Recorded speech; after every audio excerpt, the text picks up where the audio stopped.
Morning boy, Uncle's Gapi nga pala. So ito, yung gapi na to, cross to.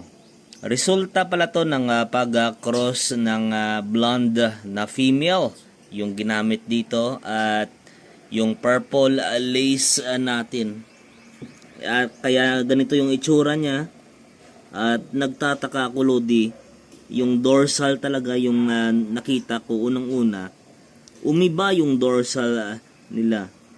Parang pahaba na yung dorsal, Lodi. Yung purple lace ko kasi big dorsal talaga yun.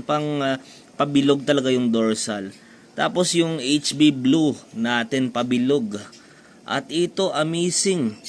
Bigla ang umiba, no? Naging pahaba. Grabe.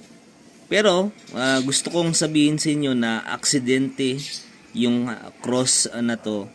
Dahil si Mrs., yung isang female ng blonde na HB blue, nilagay niya sa mga purple lace na lalaki. Kaya ito, yung mga napalaki niya. Grabe, no? Ang galing ni Mrs. mag-cross. Hindi ko alam, Lodi, ko ano yung itatawag natin dito.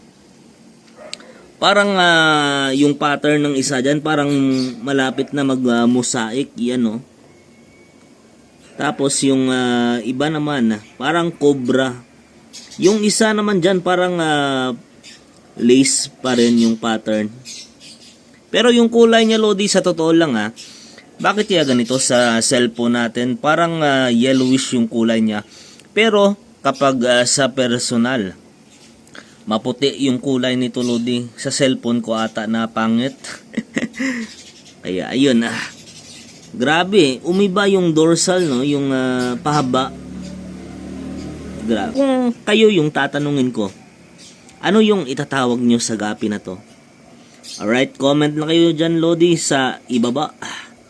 Kung para sa inyo, ano yung itawag natin dito? Chops na ba? O may pag-asa pa? Fantastic!